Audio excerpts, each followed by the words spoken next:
Assalamualaikum warahmatullahi wabarakatuh. Jumpa lagi sama Ibu Juju di sini. Halo, apa kabar? Semoga kalian sehat-sehat selalu. Hari ini aku mau berbagi pengalaman nih guys tentang ciri-ciri menantu bermuka dua. Jadi para mertua kalian itu harus cerdik dan waspada karena kalian juga dulunya sudah pernah jadi menantu, jadi merasakan menantu itu gimana karena kalian itu tidak langsung jadi mertua. Makanya kalian harus cerdik, tidak boleh menyakiti menantu yang jarang ngasih sesuatu sama mertua. Ciri-cirinya menantu yang bermuka dua, biasanya dia itu pandai sekali merayu mertua guys. Dia selalu berbuat baik namun dia tidak tulus. Contohnya, dia itu sering berkunjung ke rumahnya mertuanya, dia sering membawa oleh-oleh sama mertuanya biar kelihatan baik dan sayang terhadap mertuanya. Namun kalau mertuanya sakit, dia itu tidak pernah mengurusinya. Ini fakta, ada menantu yang kayak gitu guys.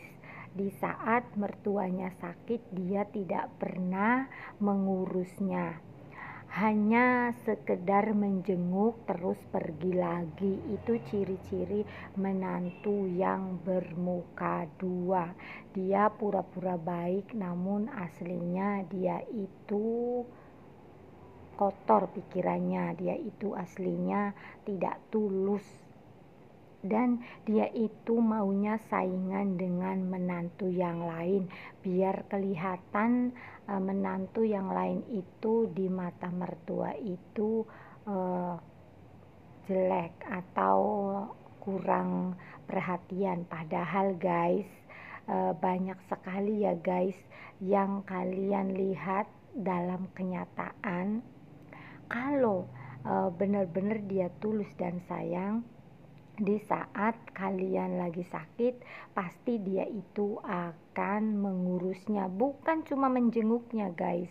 Namun banyak sekali mertua yang tidak mengerti dan tidak mau tahu kalau mertua itu taunya mereka yang ngasih sesuatu sama mertua dan sering berkunjung sama mertua itu adalah sayang. Padahal salah guys, belum tentu yang setiap hari ke situ dan belum tentu yang biasa ngasih sesuatu sama mertuanya namun benar-benar sayang dan tulus, itu belum tentu. Dia itu cuma pura-pura aja. Namun kadang-kadang mertua itu tidak menyadari ya guys, bahwa menantunya itu aslinya tidak tulus dan tidak sayang. Dan kadang-kadang menantu yang benar-benar tulus dan sayang kadang-kadang dilupakan karena kalah dengan menantu yang bermuka dua, karena dia sering ngasih sesuatu dan di pikiran mertua, siapa yang sering ngasih sesuatu dan sering berkunjung ke rumahnya berarti dia itu sayang sama mertuanya. Jadi intinya kadang-kadang mertua itu salah dengan penafsiran karena banyaknya siapa yang ngasih sesuatu dan tidak yang ngasih sesuatu berarti tidak sayang. Itu guys, jadi yang benar-benar tulus dan sayang itu terlupakan karena dia tidak pernah ngasih sesuatu, padahal dia itu keluarganya kekurangan sendiri guys. Jadi mau ngasih sama orang tua itu tidak ada karena keluarganya juga kurang kecukupan. Mengapa aku ngomong kayak gini guys? Karena banyak sekali menantu yang curhat, katanya kalau tidak ngasih sesuatu sama mertua itu katanya tidak sayang dan akibatnya dibenci sama mertua. Itu tidak boleh guys, kita jangan egois. Kita jadi mertua itu harus legowo, karena kita itu sudah jadi orang tua.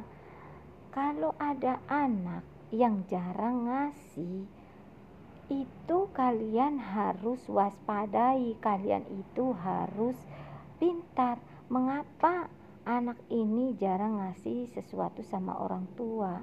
Jangan-jangan mereka itu dalam keadaan kekurangan. Jadi belajarlah jadi orang tua itu legowo, jangan selalu menuntut, karena kalian itu sudah dewasa, kalian itu sudah jadi orang tua. Kalian tahu kalau cari duit itu susah. Kalian juga pernah merasakan kesusahan atau kekurangan. Jadi kalian itu harus mengayomi anak menantu kalian. Jangan sampai ada anak menantu kalian itu kekurangan. Namun ya guys, jarang yang mau tahu. Biasanya kalau mertua itu menganggap menantu itu musuh, jadi susah. Dia tidak mau tahu gimana keadaan menantunya, apakah baik-baik saja, apakah dalam keadaan kecukupan atau kekurangan. Itu tidak ada yang memikirkan kayak gitu guys. Biasanya mertua itu tidak mau tahu, taunya dia harus diperhatikan sendiri saja, tidak mau memperhatikan menantunya. Sekali-kali mertua itu tengoklah menantu, apakah menantu dan cucu anaknya itu dalam keadaan sehat atau dalam keadaan baik-baik saja. Jangan sampai kalian menyesal, karena banyak sekali guys yang dalam keluarga kekurangan terus sampai bunuh diri akibat kekurangan dan tidak mau cerita dengan keluarga.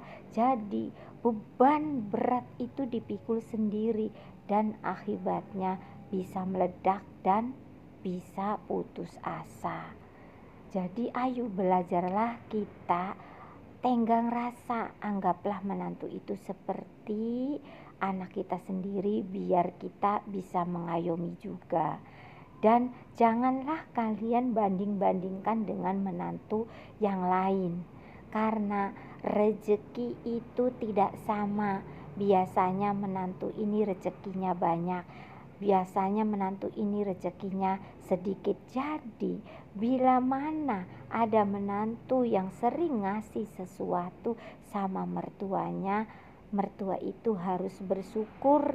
Dan kalau ada menantu yang jarang ngasih sesuatu, mertua itu harus gantian yang main ke rumahnya dan ngasih sesuatu sama menantunya, biar menantunya juga merasa ada yang menyayangi dan ada yang melindungi gitu guys.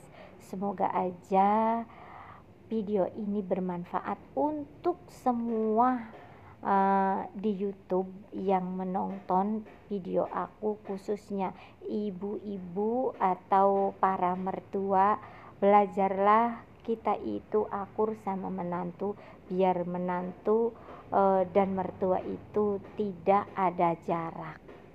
Jangan sampai kita bermusuhan, karena kita juga dulunya jadi menantu, bukan langsung jadi mertua. Jadi kita itu sudah merasakan gimana rasanya jadi menantu. Supaya kita itu tidak tersakiti dan tidak saling menyakiti, lebih baik kita itu akur, jangan sampai tidak akur. Bener gak guys? Terima kasih yang sudah menonton video aku. Udah segitu aja. Assalamualaikum warahmatullahi wabarakatuh.